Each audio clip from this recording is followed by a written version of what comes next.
کام کر رہے ہیں وہ بار بار اسٹیبلشمنٹ کا جو نام لیتے ہیں، آپ کو بھی پتہ ہے، مجھے بھی پتہ ہے، وہ ظاہر سیاسی جماعتیں ہیں، قائدین ہیں سیاسی. دیکھیے اب یہ جو نیا نیریٹو ہے اس میں تھوڑی سی تبدیلی ہے. پہلے یہ کہا جاتا تھا کہ شاید پوری پاکستان تحریک انصاف یہ کرتی ہے، لیکن اس بار یہ کہا گیا ہے کہ محدود سے عناصر ہیں. تو اس کا مطلب یہ ہوا کہ پاکستان تحریک انصاف کے بھی اندر کچھ ایسے محدود عناصر ہیں جو پوری پارٹی کا نیریٹو نہیں پایا کرتے، وہ ایک اپنا نیا نیریٹو ڈرا کر رہے ہیں. اب جو میری انفارمیشن ہے وہ یہ ہے کہ عمران خان صاحب اور پاکستان تحریک انصاف یہ اب سیٹلمنٹ کی طرف جا رہی ہے، اور 3 انہوں نے بڑے فیصلے کیے ہیں. اچھا. اور تینوں فیصلے جو ہیں سیٹلمنٹ کی طرف ہیں. پہلا فیصلہ تو یہ کیا گیا ہے کہ الیکشن کے بعد جب کچھ لوگوں نے کہا کہ اسٹیبلشمنٹ نے دھاندلی کروائی ہے تو اب پاکستان تحریک انصاف اسٹیبلشمنٹ کا نام نہیں لے رہی.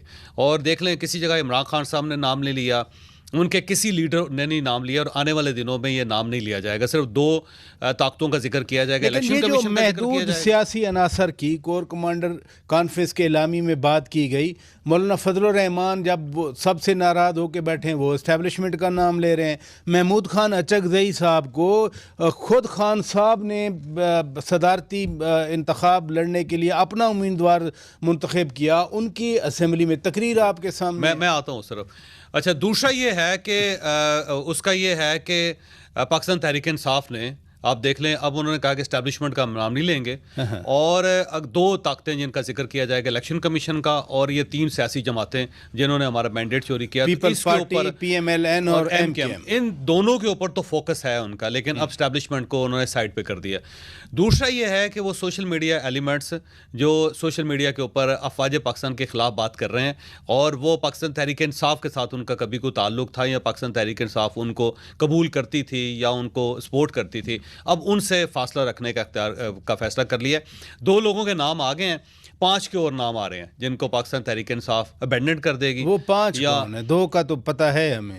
یہ سابق صحافی ہیں جو پاکستان کے اندر تھے. اچھا. اور یہاں سے وہ جا کے باہر بیٹھ کے انہوں نے پاکستان تحریک انصاف کا ایک نیریٹو جو اس کا ڈول پیٹنا شروع کیا ہے، ان کے ساتھ بھی P T I dish associate کر لے گی. اب ان کی کوئی ایسی ٹویٹ آئے گی کہ جس میں وہ اداروں کو ملائن کریں گے تو فوراً پاکستان تحریک انصاف کہے گی کہ ہمارا ان کے ساتھ بھی کوئی تعلق نہیں، ہمارا ان کے ساتھ بھی کوئی تعلق نہیں، ہمارا ان کے ساتھ بھی تعلق نہیں. تو دوسری تبدیلی پاکستان تحریک انصاف کے اندر یہ ہوئی کہ وہ سوشل میڈیا کے اوپر وہ تمام لوگ جو افواج پاکستان کے خلاف یا ریاست پاکستان کے خلاف بات کرتے تھے، پاکستان تحریک انصاف نے ان سے فاصلہ اختیار کرنے کا فیصلہ کر لیا.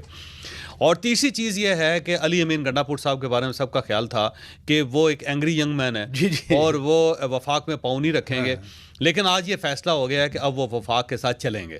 ایک تو یہ ہے کہ ایس آئی ایف سی جو ہے اس کے اندر وہ آئیں گے، اور نیشنل سیکورٹی کمیٹی کی جو میٹنگ ہوگی اس میں وہ آئیں گے. یہ فیصلہ کہاں ہوا؟ یہ جیل کے اندر ہوا جی فیصلہ. اچھا، یعنی آپ اندر کی بات بتا رہے ہیں. میں اندر کی بات آپ کو بتا رہا ہوں. ہاں ایسے کہیں نا جی. ای سی سی جو ہے نا اس کے اندر بھی وہ آئیں گے. تو یہی تو بڑے فورم ہے. اس دوران اگر پرائم منسٹر خیبر پختونخوا آتے ہیں تو ان سے ملاقات بھی کریں گے وہ. نہیں، یعنی علی امین خان گنڈاپور اگر اسپیشل انویسٹمنٹ فیسیلیٹیشن کونسل اس میں آئیں گے، ای سی سی میں آئیں گے، نیشنل سیکیورٹی کمیٹی میں آئیں گے، اور میاں شہباز شریف جب پشاور جائیں گے تو ان کا استقبال بھی کریں گے، ان سے میٹنگ بھی کریں گے. ہو سکتا ہے ریلیکٹنٹ کریں لیکن کریں گے ضرور. لیکن یہ جو کور کمانڈر کانفرنس کا اعلامیہ ہے اس میں ایک اور بات کی گئی ہے کہ غیر آئینی اور بے بنیاد سیاسی بیان بازی اور جذباتی اشتعال انگیزی کا سہارا لینے کی بجائے ثبوت کے ساتھ مناسب قانونی عمل کی پیروی کی جائے.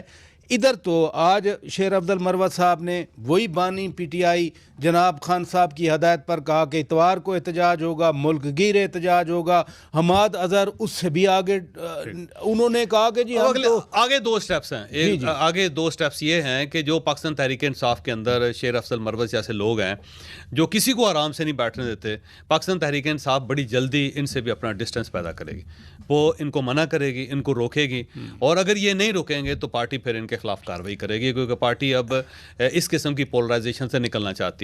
اور تیسری چیز یہ ہے کہ مولانا فضل الرحمان صاحب اور محمود خان اچکزئی صاحب لیکن محمود خان اسی صاحب کی بات بعد میں ہے، لیکن مولانا فضل الرحمان صاحب کے ساتھ 3 ڈائلاگس ہو چکے ہیں ان کے پاکستان تحریک انصاف کے. اب اگر مولانا اسٹیبلشمنٹ کا نام لیں گے یا اسٹیبلشمنٹ کے خلاف کوئی تحریک چلانے کا اعلان کریں گے تو پاکستان تحریک انصاف ان کا سائڈ نہیں لے گی، ان کا ساتھ نہیں دے گی. اچھا اور اس کے بعد مجھے لگتا ہے کہ عمران خان صاحب کو ریلیف ملنا شروع ہو جائے گا. اسلام آباد ہائی کورٹ کے اندر آج بڑی میجر تبدیلی آپ نے دیکھا ہوگا. میرا خیال ہے اسٹیپ بائی اسٹیپ، یہ نہیں ہے کہ سارے کیسز میں ایک دم ان کو ریلیف مل جائے.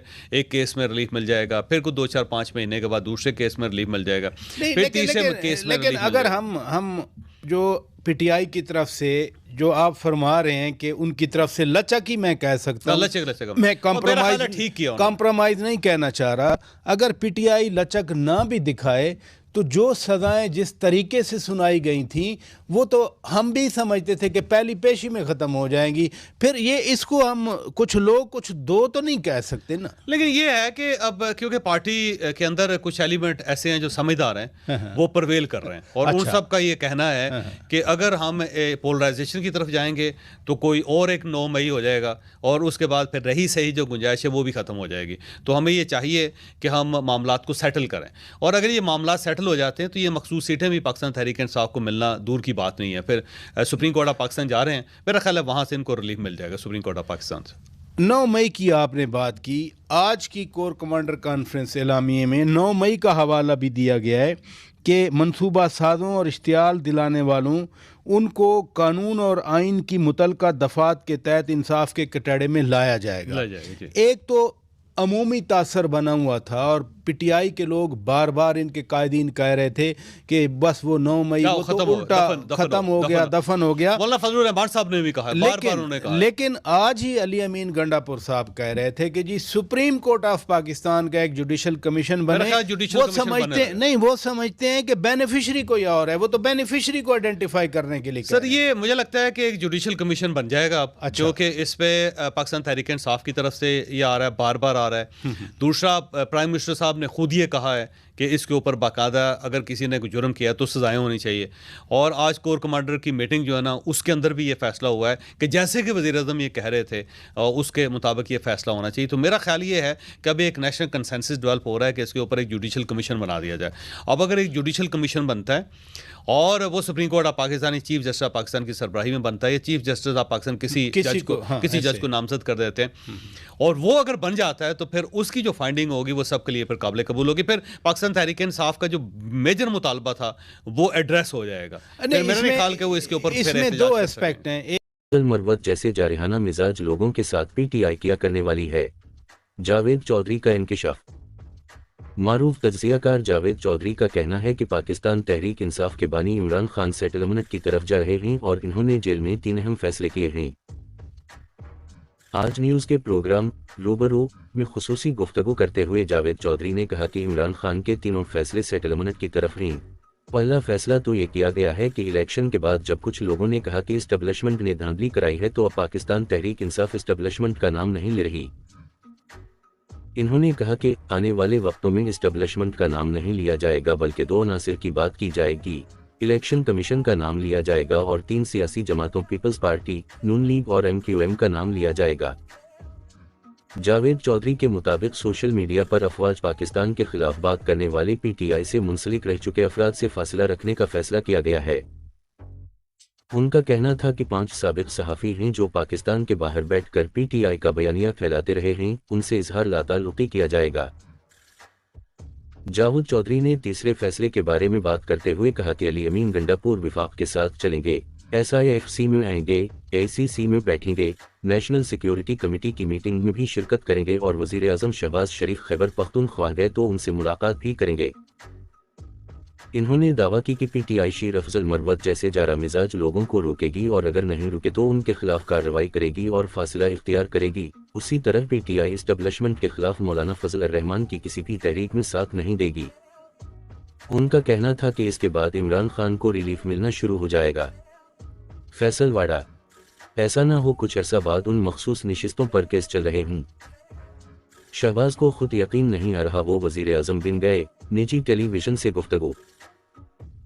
سابق وفاقی وزیر فیصل واؤڈا کا کہنا ہے کہ اخلاقی طور پر نون لیگ، پیپلز پارٹی اور دیگر جماعتوں کو سنی اتحاد کونسل کی مخصوص نشستیں نہیں لینی چاہیے.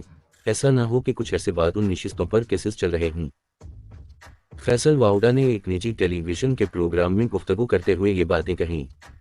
انہوں نے مزید کہا کہ سنی اتحاد کونسل کو مخصوص نشستیں ملنے کا معاملہ قانون تھا، ان لوگوں نے لسٹ دی نہیں تھی، چونک پر حکومت بنانی تھی، نوشتہ دیوار تھا، ان کو نشستیں نہیں ملیں گی۔ وہ مولا جٹ کی سیاست سے فارغ ہی نہیں ہو رہے۔ وزیر اعظم شہباز شریف کو خود یقین نہیں ہے کہ وہ وزیر اعظم ہیں۔ گوادر میں غریب مر رہا ہے، کسی کو فکر نہیں۔ انہوں نے کہا کہ سنی اتحاد کی نشستیں نون لیگ پیپلز پارٹی کو نہیں ملنی چاہیے، ان کی بنتی نہیں، مگر قانونی معاملہ ہے، نشستیں مل بھی سکتی ہیں۔ ذلت آمیز اور عبرتناک شکست کے بعد جو جماعتیں اقتدار میں بیٹھی ہیں ان کو اخلاقی طور پر یہ نشستیں نہیں لینی چاہیے، کیونکہ یہ نہ ہو کہ کچھ عرصے بعد ان نشستوں پر کیسز چل رہے ہوں۔ ایک سوال پر انہوں نے کہا کہ جو باپ ہوتا ہے ہمیشہ باپ ہی ہوتا ہے، خواہ سیاسی باپ ہو۔ عمران خان میرے محسن تھے، میں اصولی اختلاف کے ساتھ پارٹی سے نکلا، کاش وہ ان کی یہ بات مان لیتے اور ہم یہاں تک نہ پہنچتے۔ جی اب آتے صحافی اسد ٹور کی طرف۔ اسلام آباد کی مقامی عدالت نے سرکاری اداروں پر الزامات لگانے کے کیس میں صحافی اور ویلاگر اسد ٹور کو مزید 3 روزہ جسمانی ریمانڈ پر وفاقی تحقیقاتی ایجنسی FIA کے حوالے کر دیا ہے۔ کمرہ عدالت میں سماعت کے دوران اسد علی ٹور نے اپنا موبائل فون دینے سے انکار کر دیا اور کہا کہ صحافی کے لیے اپنے ذرائع سب سے زیادہ اہم ہیں اور وہ اپنا فون نہیں دیں گے۔ اتوار کے روز FIA نے 5 روزہ جسمانی ریمانڈ مکمل ہونے پر اسد ٹور کو ڈیوٹی جج عباس شاہ کی عدالت پیش کیا تھا، جہاں FIA نے مزید 9 روزہ جسمانی ریمانڈ کی استدعا کی، جبکہ وکلائے صفائی نے ریمانڈ کی مخالفت کی تھی۔ عدالت نے FIA کی استدعا منظور کرتے ہوئے اسد ٹور کا مزید 3 روزہ جسمانی ریمانڈ منظور کیا تھا۔ اسد ٹور کی وکیل ایمان زینب مزاری نے دعویٰ کیا ہے کہ اسد ٹور کو FIA میں بعض ایسے لوگ بھی مل رہے ہیں جن کا تعلق FIA سے نہیں ہے، وہ لوگ FIA افسران کو پرچیوں پر سوالات لکھ کر دے رہے ہیں۔ واضح رہے کہ اسد علی ٹور نے گرفتاری کے بعد 3 روز تک بھوک ہڑتال کر رکھی تھی، لیکن اتوار کو ہونے والی سماعت کے دوران صحافی مطیع اللہ جان کے کہنے پر اسد علی ٹور نے اپنی بھوک ہڑتال ختم کر دی۔ اسد ٹور کے خلاف عدالت اور FIA میں اب تک کیا ہوا؟ اسد علی ٹور کو FIA نے گزشتہ ہفتے اعلیٰ عدلیہ کے خلاف توہین آمیز پوسٹس اور ویلاگز کرنے پر پیکا ایکٹ کے تحت گرفتار کیا تھا۔ FIR کے مطابق اسد ٹور نے اعلیٰ عدلیہ کو بدنام کرنے کے لیے سوشل میڈیا پوسٹس کی تھیں جس پر ان کے خلاف پیکا ایکٹ کے تحت مقدمہ قائم کیا گیا ہے۔ تاہم اسد ٹور ان الزامات کی تردید کرتے ہیں۔ ان کا کہنا ہے کہ انہوں نے اعلیٰ عدلیہ کو بدنام نہیں کیا بلکہ صرف بعض فیصلوں پر تنقید کی جو BTUUR صحافی ان کا حق ہے۔ وائس آف امریکہ سے بات کرتے ہوئے اسد ٹور کی وکیل ایمان زینب مزاری ایڈوکیٹ نے الزام لگایا کہ اسد ٹور کے خلاف جس انداز میں مقدمہ بنایا گیا ہے اس سے ظاہر ہوتا ہے کہ عدلیہ اس میں شامل ہے۔ اگر اسد ٹور پر اعلیٰ عدلیہ کو بدنام کرنے کا کیس ہے تو ان کے خلاف توہین عدالت کا مقدمہ بننا چاہیے، لیکن ان کے خلاف پیکا ایکٹ کے تحت مقدمہ قائم کیا گیا ہے۔ واضح رہے کہ جنوری میں صحافیوں کے تحفظ کے لیے سپریم کورٹ میں دائر ایک درخواست کے دوران چیف جسٹس قاضی فائز عیسیٰ نے عدالتی فیصلے پر تنقید کرنے والے صحافیوں کے خلاف FIA کے جاری کردہ نوٹسز فوری واپس لینے کا حکم دیا تھا اور کہا تھا کہ آزادی صحافت آئین میں ہے، صحافی اگر عدالتی فیصلوں پر تنقید کرتے ہیں تو کرے، لیکن کسی کو تشدد پر اکسانے یا انتشار پھیلانے کا معاملہ الگ ہے۔ ایمان مزاری کا کہنا تھا کہ اسد ٹور پر جو الزامات ہیں ان میں کوئی صداقت نہیں ہے اور انہیں صرف سبق سکھانے کے لیے یہ کیسز بنائے گئے ہیں۔ انہوں نے کہا کہ اسد ٹور FIA کے ساتھ مکمل تعاون کر رہے تھے اور عدالت کی طرف سے احکامات ملنے کے بعد وہ باضابطہ تفتیش میں شامل ہونے کے لیے FIA کے پاس گئے تھے، لیکن حکام نے انہیں گرفتار کر لی۔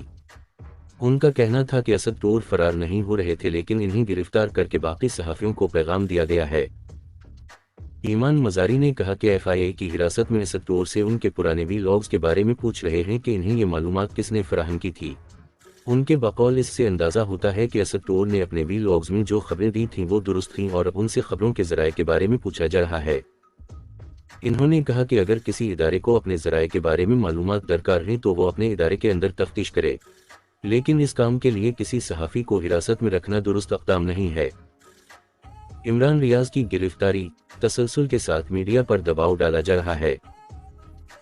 ایمان مزاری نے اسد ٹور کی والدہ کے حوالے سے بتایا کہ وہ دل کی مریضہ ہیں اور اسد ٹور کی گرفتاری کے بعد ان کی بھوک ہڑتال کی وجہ سے بہت زیادہ پریشان تھیں، لیکن جب انہیں بتایا گیا کہ اسد نے بھوک ہڑتال ختم کر دی ہے تو وہ اب پہلے سے بہتر ہیں۔ واضح رہے کہ اسد ٹور نے اپنی گرفتاری کے بعد ایک پرچی پر لکھ کر بھیجا تھا کہ میری 78 سالہ والدہ اکیلے میرے ساتھ رہتی ہیں، لہٰذا انہیں کسی رشتہ دار کے گھر منتقل کر دیا جائے۔ اسد ٹور کی گرفتاری پر صحافی تقسیم کیوں؟ اسد ٹور کی رہائی کے لیے مختلف انسانی حقوق کے کارکنوں کی جانب سے احتجاج کیا گیا ہے، لیکن ان کے حق میں صحافی تنظیموں کی طرف سے زیادہ احتجاج دیکھنے میں نہیں آیا۔ اسد علی ٹور کی گرفتاری کے بعد صحافیوں میں تقسیم نظر آ رہی ہے۔ بعض صحافیوں نے اسد ٹور کو صحافی کے بجائے یوٹیوبر اور ویلاگر قرار دیا ہے۔ راولپنڈی اسلام آباد یونین آف جرنلسٹس RIUJ کے سیکریٹری آصف بشیر چودھری نے کہا کہ یہ تاثر غلط ہے کہ صحافی اسد ٹور کا ساتھ نہیں دے رہے۔ ان کا کہنا تھا کہ اسد ٹور کی گرفتاری کے فوری بعد پریس کلب، سپریم کورٹ، صحافیوں کی تنظیم اور RIUJ نے ان کے حق میں بیانات دیے۔ انہوں نے کہا کہ اسد ٹور ایک مستند صحافی اور پریس کلب کے ممبر بھی ہیں۔ انہوں نے کہا کہ ہم بنیادی طور پر پیکا ایکٹ کے خلاف ہیں اور کسی بھی صحافی کے خلاف اس کا استعمال کیا جائے گا تو اس پر ہم بھرپور مزاحمت کریں گے۔ آصف بشیر چودھری کا کہنا تھا کہ ہم تمام صحافیوں کے ساتھ کھڑے ہیں اور ان کے حق میں مظاہرے بھی کرتے ہیں، لیکن RIUJ کا ایک موقف یہ بھی ہے کہ ہم ایسے کسی صحافی کا ساتھ نہیں دیں گے جو کسی سیاسی جماعت، کسی ادارے یا کسی شخصیت کے ایما پر یک طرفہ خبریں دے رہا ہو۔ ان کے بقول RIUJ نے واضح موقف اپنایا ہے کہ کسی سیاسی جماعت کے ترجمان اور صحافی میں فرق ہے۔ ہم صحافیوں کے شانہ بشانہ کھڑے ہیں، لیکن صحافیوں کو بھی اس بارے میں احتیاط برتنی چاہیے کہ وہ کسی ادارے یا جماعت کی ہمدردی میں صحافت کے بنیادی اصولوں کو نظر انداز نہ کریں۔ پیکا ایکٹ کیا ہے؟ پاکستان میں سوشل میڈیا کو کنٹرول کرنے والے قوانین میں سابق وزیر اعظم عمران خان کے دور میں نئی ترامیم متعارف کروائی گئی تھیں، جنہیں صدر پاکستان ڈاکٹر عارف الوی کی طرف سے prevention of electronic crimes PECA ترمیمی آرڈیننس کے ذریعے جاری کیا گیا تھا۔ پیکا کے تحت شخص کی تعریف کو تبدیل کر دیا گیا تھا۔ ان ترامیم کے مطابق اب شخص میں کوئی بھی کمپنی، ایسوسی ایشن، ادارہ یا اتھارٹی شامل ہے، جبکہ ترمیمی آرڈیننس میں کسی بھی فرد کے تشخص پر حملے پر قید 3 سے بڑھا کر 5 سال تک کر دی گئی ہے۔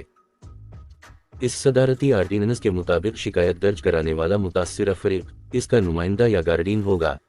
اسی طرح جرم کو قابل دست اندازی قرار دے دیا گیا ہے جو ناقابل ضمانت ہوگا۔ ترمیمی آرڈیننس میں کہا گیا تھا کہ ٹرائل کورٹ 6 ماہ کے اندر کیس کا فیصلہ کرے گی اور ہر ماہ کیس کی تفصیلات ہائی کورٹ کو جمع کرائے گی۔ آرڈیننس کے مطابق ہائی کورٹ کو اگر لگے کہ کیس جلد نمٹانے میں رکاوٹیں ہیں تو رکاوٹیں دور کرنے کا کہے گی۔ پاکستانی میڈیا پر غیر اعلانیہ سینسرشپ تھوپی گئی۔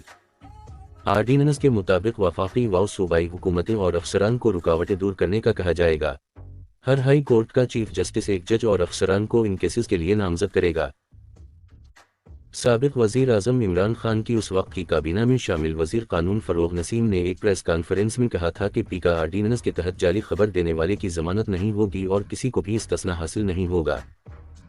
ان کا کہنا تھا کہ جعلی خبروں کا قلاقمہ کرنے کے لیے قانون بڑا ضروری ہے، اس لیے اب فیک نیوز پھیلانے والوں کو 3 سال کی جگہ 5 سال سزا ہوگی۔ ان کا مزید کہنا تھا کہ یہ جرم قابل ضمانت نہیں ہوگا اور اس میں بغیر وارنٹ گرفتاری ممکن ہوگی۔